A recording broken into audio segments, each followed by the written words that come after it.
Hello there, my lovely sunwalkers, and welcome to another episode of Listening to the Voices in Our Heads with me, Jenna O'Malley, your soul writer. It's really good to be back. Things are still a little rocky with the things that are going on with marketing changes. You got to find out. There's been cancellations, unfortunately. Go to my Facebook or my Instagram to find out more details. As always, that will be at Jenna the Soul Writer.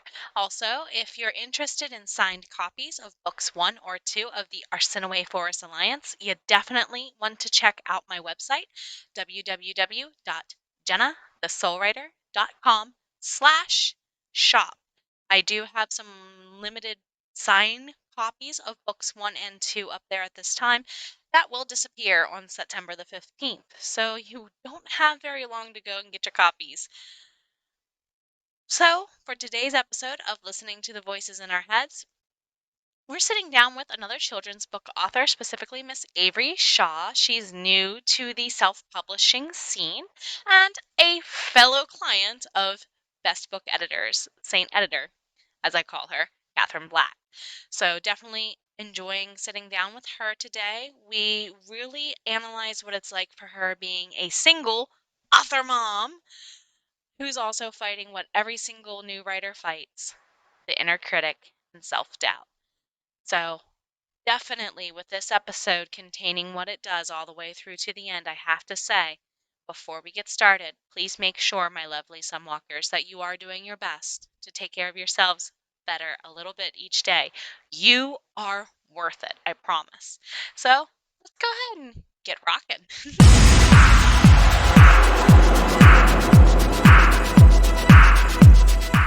Thank you once more for joining us, my lovely sunwalkers, for another episode of Listening to the Voices in Our Heads with me, Jenna O'Malley, your soul writer. And who do we have with us today? Hello, hi, I'm Avery Shaw. And what books do you typically write, my dear? Or are you a new author, or do you have some out? Yes, ma'am. So I am a new author. But I do have a little bit in writing that I have that I'm going to start publishing soon. But I typically focus on children's books. So, what age group? Are we talking like little 5, 6 year olds, or are we talking like upper grade chapter books? Well, I'm starting off right now. For right now, I'm starting off from like four, like three, and so on. And then later on, I'll kind of pick it up a little bit more for the older kids. I understand and appreciate that. That question comes from the fact that I was a developmental reading teacher for a while. So I'm like, wait a minute. A lot of people don't realize children's books is not just children's books. You have Exactly. Dr. Seuss and you have Charlotte's Web. Those are not the same thing. Exactly. So for you, what content do you focus on in your children's books? Nutritional concerns? It's more so, I focus more so on daily life.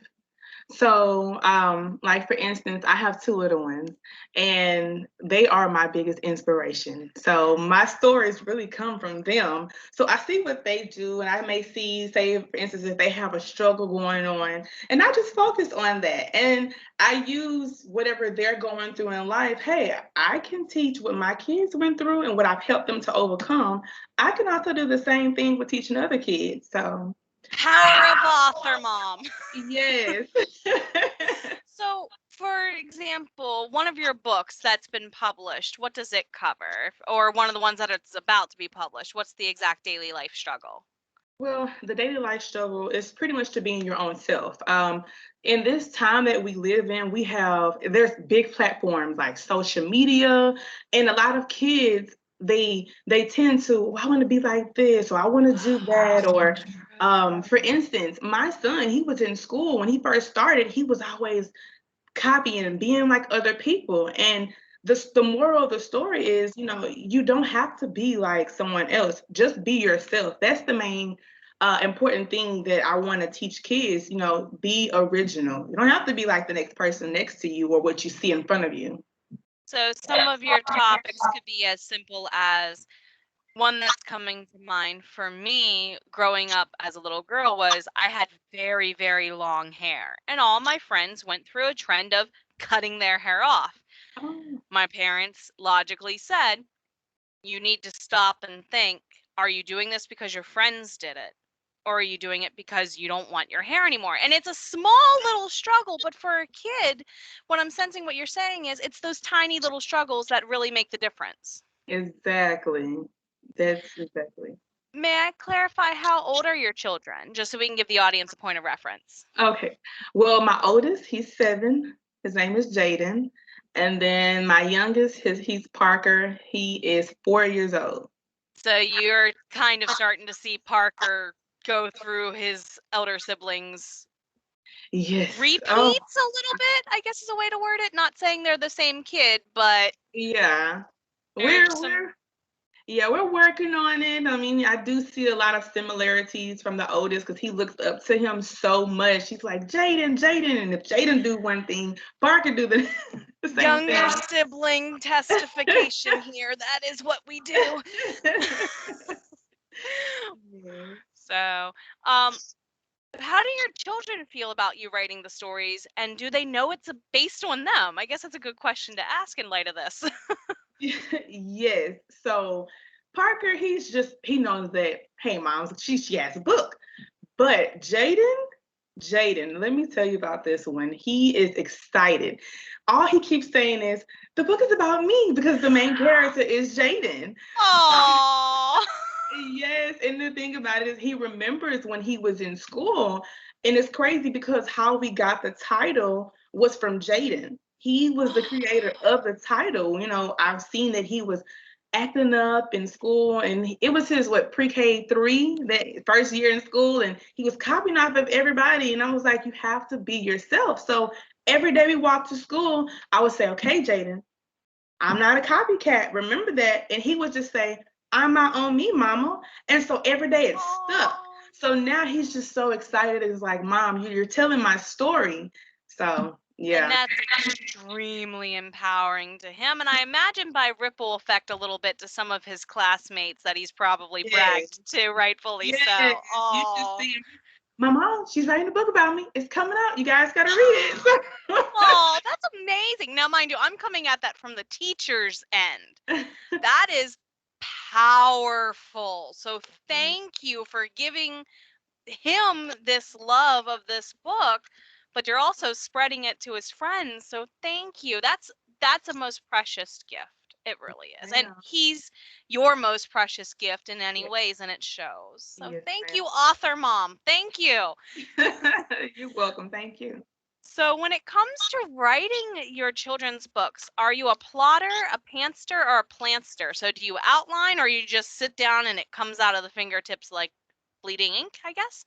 Gotcha. I think I'm both. I'm both pretty much.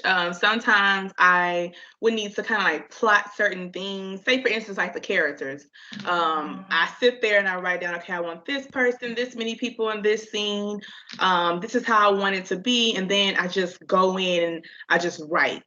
So you have a general kind of outline and Yeah. you're just connecting the dots. That's me a little bit too. Really? Okay. That's how I start. I write full-fledged, like 80,000 word novels. So if a character decides to do things against my liking, I have to replan. Has that happened to you in a shorter book where you thought it would go one way, but it went better another way? No, I haven't overcame that part yet. Not yet, but eventually I'm pretty sure that will happen. It's just the luck of the draw statistically. Got it. Yes. Now, do all of your books interconnect though? And if so, does that affect your plotting? When you say interconnect, pretty much kind of like a series. Maybe not so much a series in the traditional sense. I'm thinking maybe all the kids go to the same school slash live in the same neighborhood, but might lead different lives, if that makes sense. Gotcha. Yeah, that makes sense. So yeah, so it kind of will like intertwine with each other.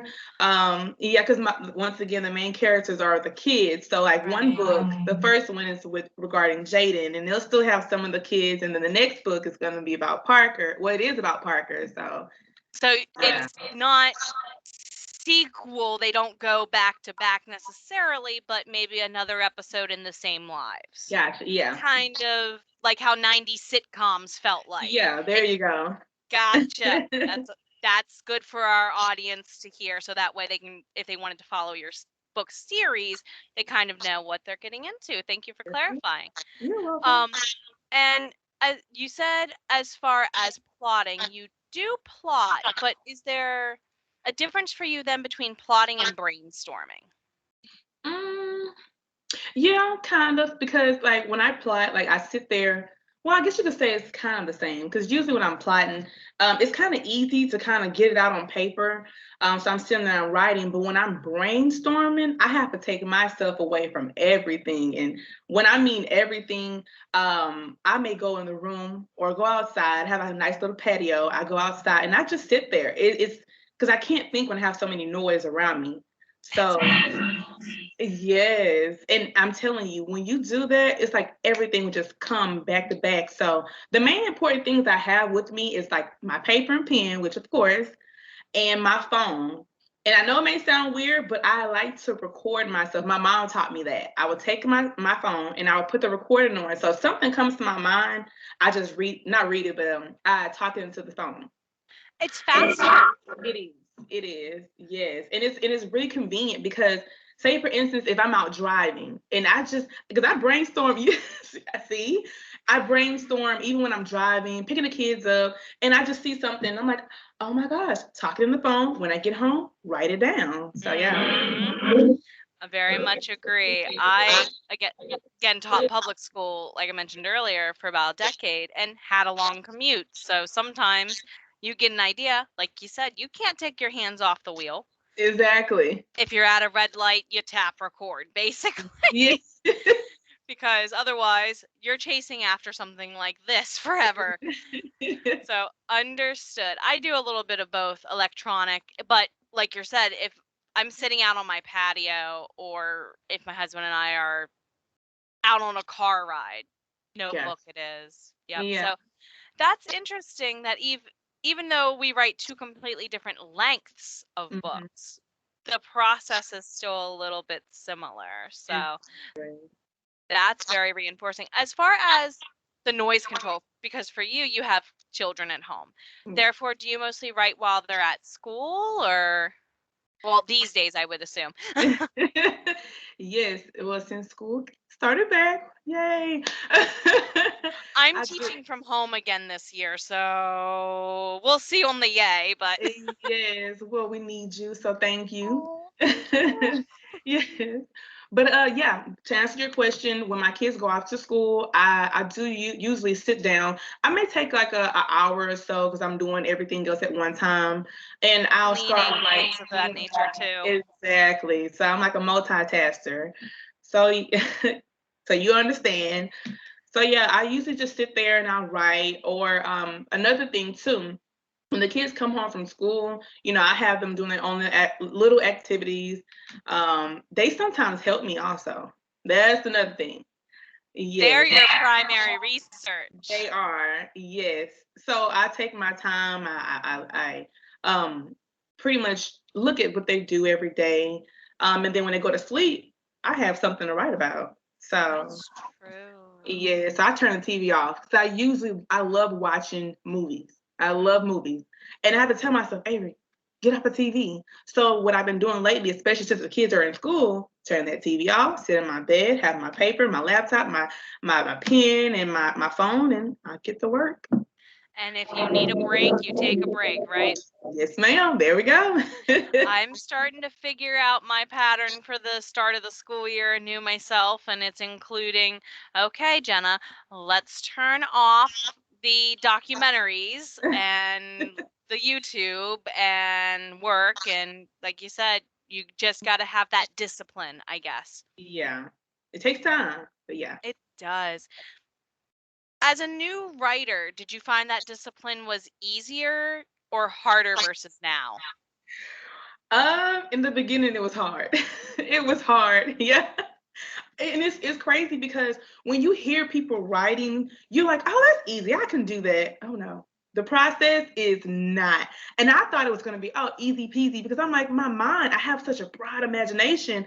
And when I think about things, it's like a movie playing in my head. Same here. Really, I thought I was the only person. Like when I read or I think about something, it's here, and I actually can see it. And you can like hear it or even smell it sometimes. Yes, Same exactly. here. Okay, see, I'm not by myself. I'm so glad that We're not crazy. It's just that's how how some people feel when they go see a play or a movie, but we see it with words. Exactly. That's it. That's it. Oh, wow. So for you in the beginning, it was kind of a combination of feeling overwhelmed and Yeah. figuring out your pacing, I guess, of when to do it.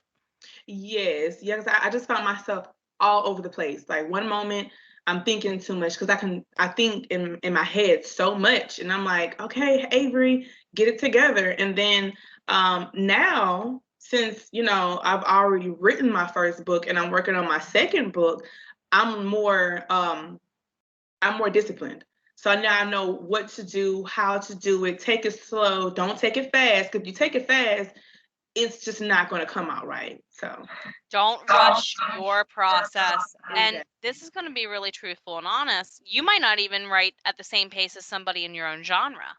Exactly.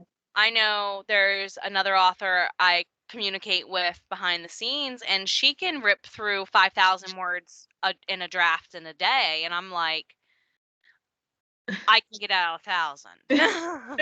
So, but don't judge and compare is the Yeah. lesson. I mean, for you being a children's book author, it might take you 2-3 weeks to write it, but you also have to work with someone to illustrate it, right? Are you illustrating yourself? Oh no, I actually have an illustrator. Wonderful. I worked with him. Yeah, and we had to be, communication all the time, which he was great on communicating with me. So How long did it take to do the pictures versus actually writing it, though? oh man. um, it took a minute, and maybe I know I I know he was probably like, oh, Avery, get it together. I'm doing a podcast with my marketing artist next week. I'm sure I'm going to kind of be told the same. I love you, Suntroa. Anyway, I think that's a commonality that my artist might share with yours. But I assume, how did you meet him? Let me ask that question first. That might answer some of my others. Oh yeah, well it's so crazy because at first I didn't know how do I find someone. I was on Google like looking at books I have at home trying to find someone, and I have a friend of mine. He's also an author, and he was like, "Go on Facebook. You have we have the Facebook groups of illustration and markets." Yeah, I put myself out there. I was like I said, I think too much in my head, so I was nervous, and I'm like, what if nobody answered back to me? But I put myself out there, just did it, and sure enough, I had over 100 response, and I was like, I was overwhelmed. I didn't even know who to pick. It was just so many great artists. Yes, can you imagine 100 people? I had 50 reach out to me the last time I looked for an editor. And mind you, at that point, I had people tell me, do a chapter and then say they don't want to do it multiple times. And I was looking at pushing back my deadline. I had to push back my deadline twice. But the editor I finally found, I remember my Catherine being awash in 50 plus easily. So yeah, don't, it's like, you go to Facebook to collaborate with artists, authors, and so on, but it feels like you go to Instagram to reach your audience. Do you kind of Yeah, feel that way too? I do. I do. Because once again, social media is a big platform. So that is one of the best ways to reach your audience. It's not like back in the day you can just get like a little flyer and just go pass it out to anyone. Yeah, that doesn't work anymore, unfortunately. Yeah. I kind of cut you off previously. I apologize. You were telling us about how you picked your artist. Did you pick a couple and then end up with him, or was he the first one you went with and stayed with him? Well, I did pick up out a couple. Oh man, there were so many amazing art illustrations that they were showing me, and so a lot of illustrators were like, "Hey, hey," and I was so confused. I had to take a break. And so I actually went with his name is Bruce. I went with him. I picked him because I did like how he had his format. You know, he didn't just do the illustrations, he also helped me with my format. So that was wow. yes, everyone else was just doing the pictures, but he did the format and the illustration. So that was like a win-win for me. And it was, yeah. That money was probably well spent because it probably saved you a lot of time. Exactly. Yeah, because I was actually like pulling up Canva and other like little Adobe and trying to see, okay, when he's finished, what do I do next? Because this is my first time. So Right. I'm like, I don't know what to do. And he was like, I got you. Don't worry. And yeah, we went through it. Like I said, it took some time. I know he was like, Avery, come on. But yeah. If you don't mind getting me his contact info, if he would like some free advertising and you need an illustrator, I will pop his info in the box below. As an as an author, I can admit not all artists understand. We don't think like they do. Yeah. And your Bruce is reminding me a lot of he goes by Sun Troa Arts online, my Jeremy. He's very much the same. For Jeremy, I was the first writing project, quote unquote, that he worked on. So it was a learning curve for both of us. He had done digital art commissions of people's characters for various things for years. This is his first book cover, and it sounds like you and Bruce kind of went through the same of you said, I don't know how to do this, and I got you. Kind of the same thing happened on my end. So yes, thank you for those artists who fill in our gaps. Exactly.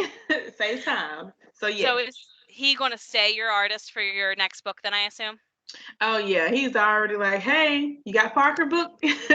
You ready for Parker? You know, you can't do one for Jaden and not one for Parker. So see, yeah. he's even supporting you, and it's not just because he gets paid. It sounds like he's invested emotionally.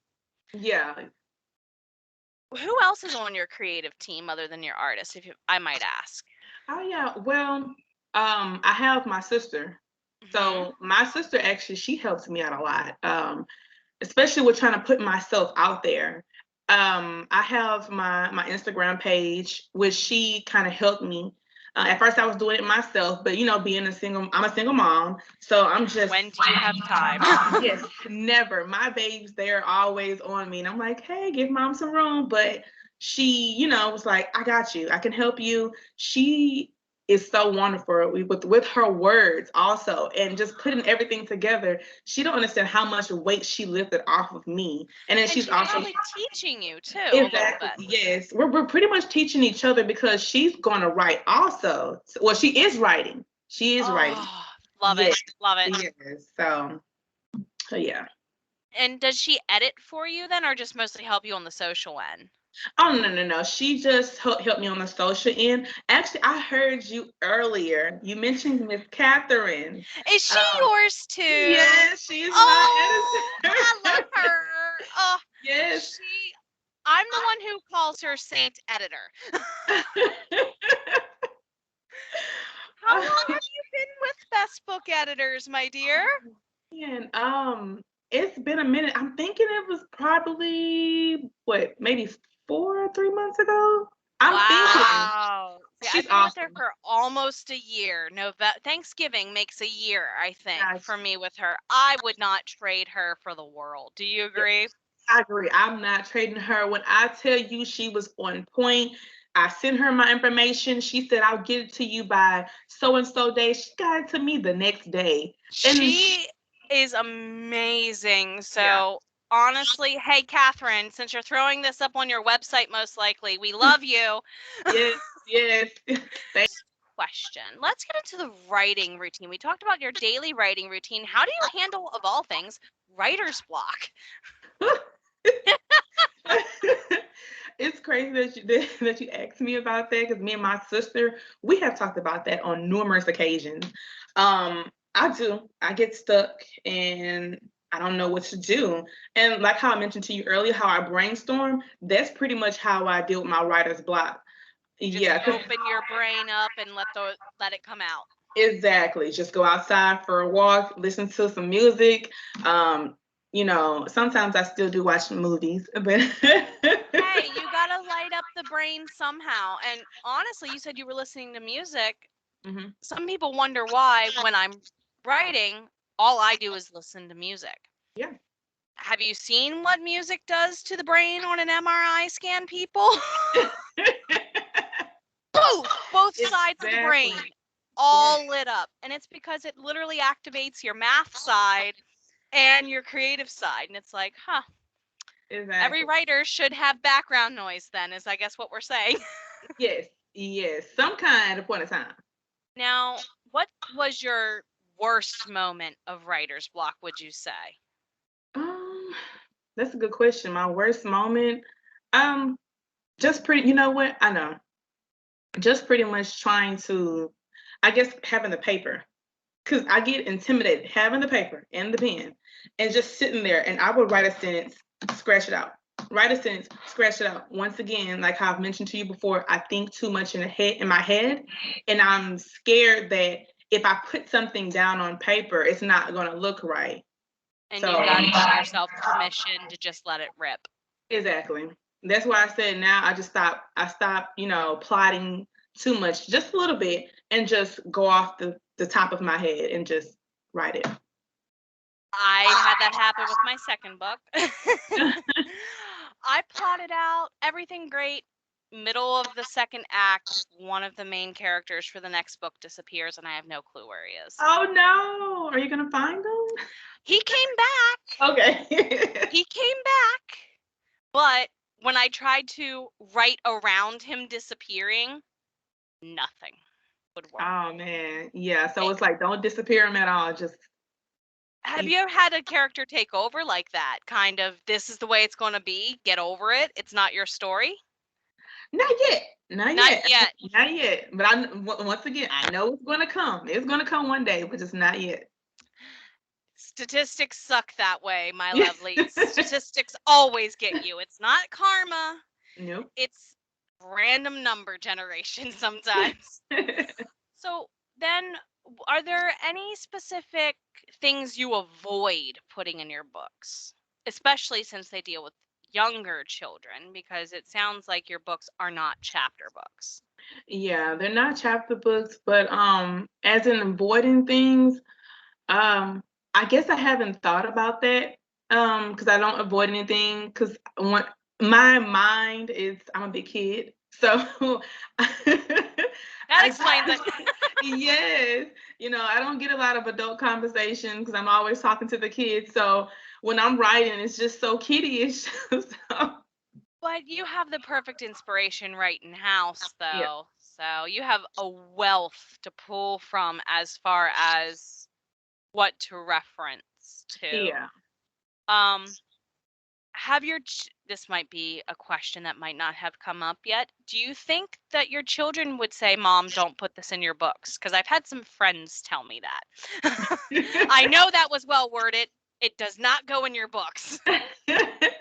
Not yet. He haven't done it yet. I know the person I would hear from the most will be Jaden because he's more vocal. He's a little older, to be fair. Yeah. That's a small part of it, I'm sure.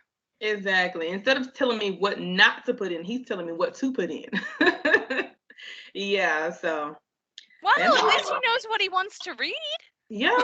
He wants that book on the shelf. Exactly, yes. Oh, wow. I'm sorry. Again, my inner reading teacher just goes, that's so empowering, and people don't even realize it. To not just him, but everyone who hears it. So. Exactly. If you're an adult, stop complaining about hating reading if a child is begging for books to be written. Yep. Lesson of the day, people. So what's your favorite moment about being an author so far, even though kind of like me, our journey's just started? Yeah. Well, my favorite moment is pretty much getting everything out my head, getting it out, because it's like it's here. It's like I was telling you, my mind runs like a movie. So it's like when it's here, how you have the cartoons and your head gets really, really big and it swell. Yes. And then it's just off the top. Exactly. So I just pretty much just release that pressure and I get so excited. I'm like even right now, I'm like, I can't wait for somebody to read it. Can you read it, please? So yeah. And you get a little shaky when you do hear someone say, I read your book. Oh, Anybody wanting to support an author friend, there's two things you can do. Talk about it every chance you get and review it at least once. That Exactly. is our bread and butter. So Mhm. thank you for bringing that out. What was your greatest struggle so far? Not just including brainstorming or writer's block, but just the whole process. What was your greatest struggle? My greatest struggle was thinking what others would think. Always thinking about, will it be good enough? Um, will I be able to inspire the youth? Not Oh, even just wow. the youth, though, but I mean, I'm writing more so to the kids, but anyone that reads this book, because a lot of times us parents, we're reading to our little ones. So at the same time, it's teaching a message also to us adults, us parents. So Correct, because you're hearing a newer voice. Because the books we read as children, I'm in my 30s, I'm assuming you're around the same age. The books we read as kids, we had Dr. Seuss, yes, yeah, but at the same time, we didn't have the things that address the issues that they do today. I mean, remember books on don't bully others, but not with the message written as it is today, even. So you're right. You're teaching parents to be more open to their children within the society of the time. And that's not exactly. an easy feat.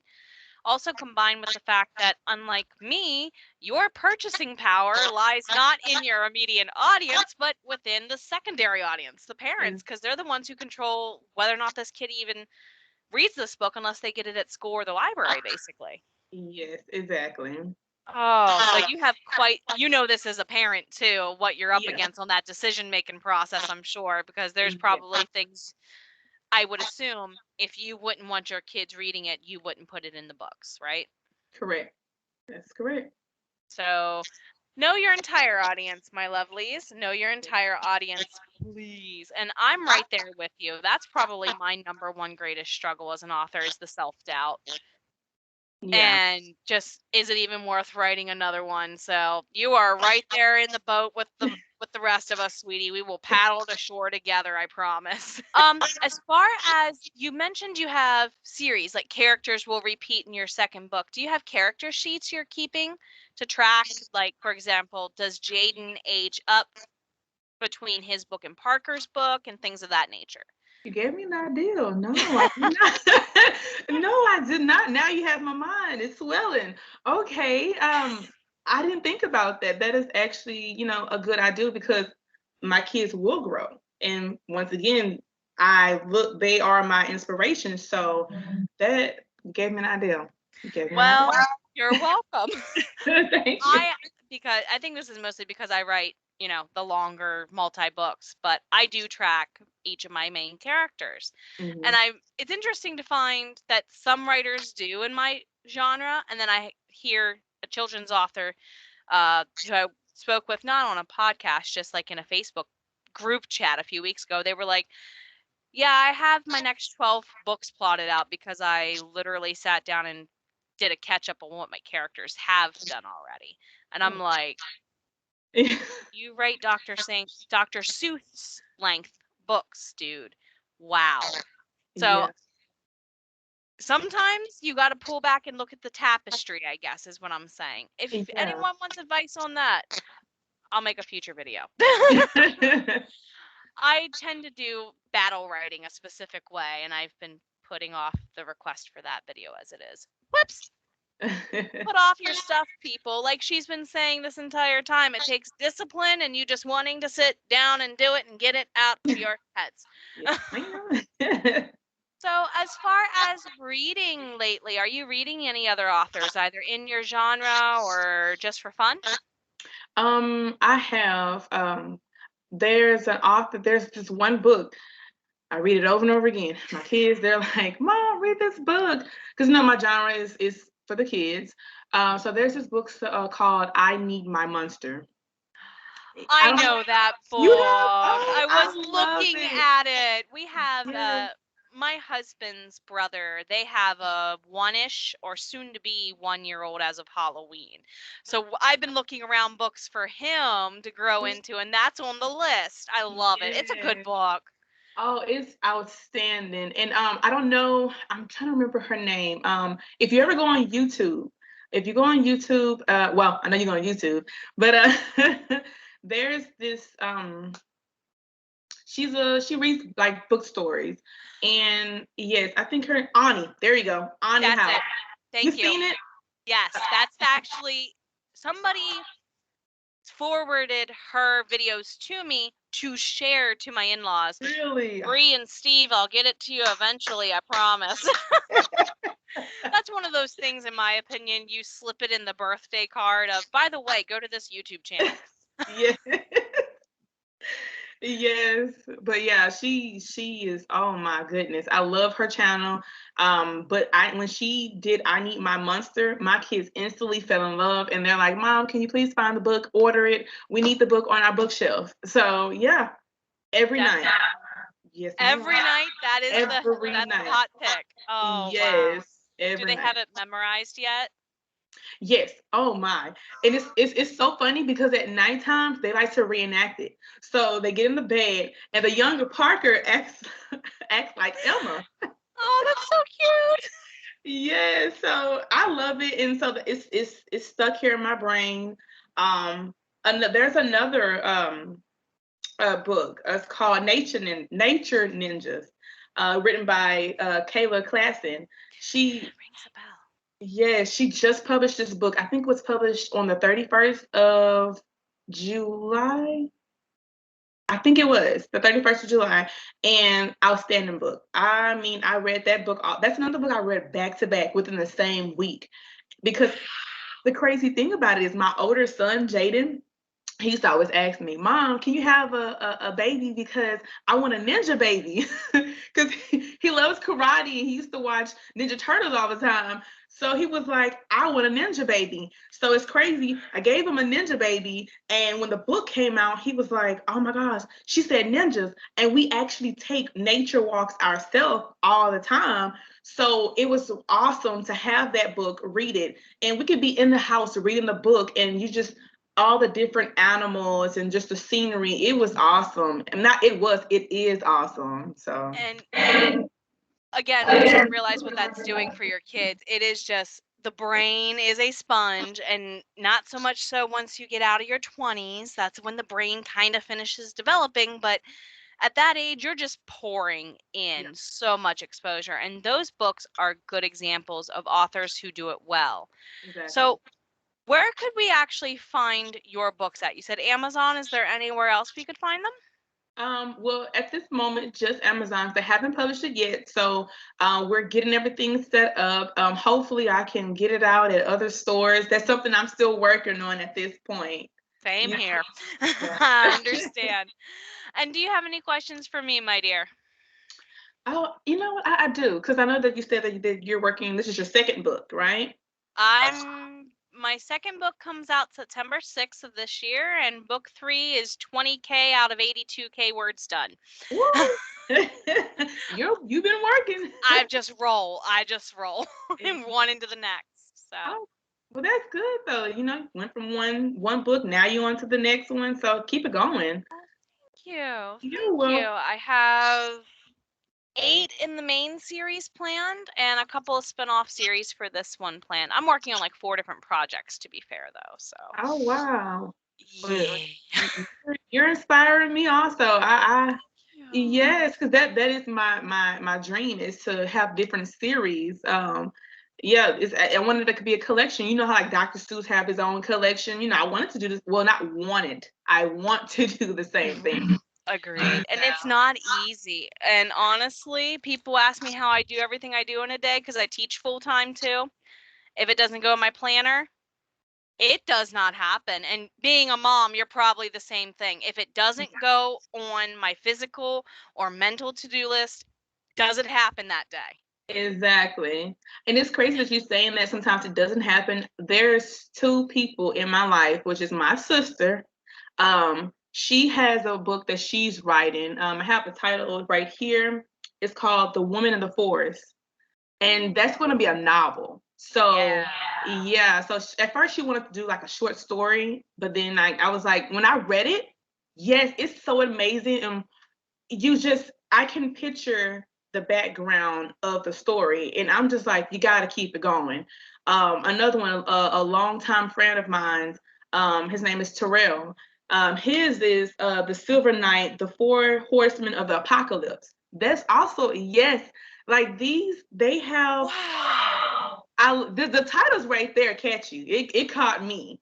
But when I read both of their stories, they're not finished yet. It's a banger. Yeah. So And I'm very thankful to hear that other authors have those tight-knit support groups. For me, I have a couple of friends. My Nisama Yubaka knows who he is. He was the first one who did this podcast with me, actually. But also my husband. He keeps telling me, you are a moron if you stop writing. Do yeah, you just kind of keep get that going. vibe from them too?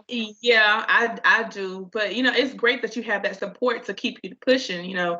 That's the biggest thing that we need is support. That's true because for us, there's not instant feedback all the time. Yeah. How long does your process take? A couple months, I imagine? Um, well, to be honest with you, just writing the book out, it took me 1 month. Because I had to go back and re-edit some stuff, but it really took me about 2 days to get it all out on paper. Children's book, I gotta remember, children's book Yeah, author.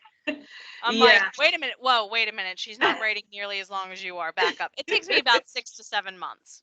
yeah. But like you said, you're a novel writer, so But even for you, you still don't get instant feedback from yeah, people because not instant. when you're done writing, it still has to go through another step, an artist. Yep, yeah. But it's exciting though, just going through the process. Everything is exciting. And I remember I mentioned Miss Kayla Klassen of Nature Ninja. She's also a big help to me. She inspired me also. Yes, I met her on Instagram. Yeah, and since then she helps me out with getting things together, telling me, okay, maybe you should just do it this way. You She wanna. bounces ideas to you. I love it. Exactly, yes. So I'm grateful for everybody that I have and support. I thank you for having me here. This is exciting. No problem. Hey, this is one of my ways to kind of give back to the author community because I know, honestly, let's get real, unless your book ends up on TV ads in a bookstore or people talk about it a ton or your kids' teachers pick it up, nowadays to break through in books is hard. One of my favorite novelist authors, J.R. Ward, she often says, we are not competing against other writers anymore. And you Exactly. know this being a mom. Your Exactly. kids want to watch Disney. Your kids want to play video games. Your kids want to watch other people play video games on things like YouTube and Twitch. Yes. And there's so many other things, sports for crying out loud and whatnot, just pulling people's attention. So we got to fight against that too. Yeah. And she's lucky. She has the best tool, word of mouth, a child. From the mouth of babes, literally, people. So if you want to check Yes. out her books, go ahead and check out in the description or over on social media where to find her. And thank you very much, everybody, for joining us today. Get yourself the support you deserve as a person and as an author, and take care of yourselves a little bit better each day, my lovelies. Thank you for joining us. Bye. Bye.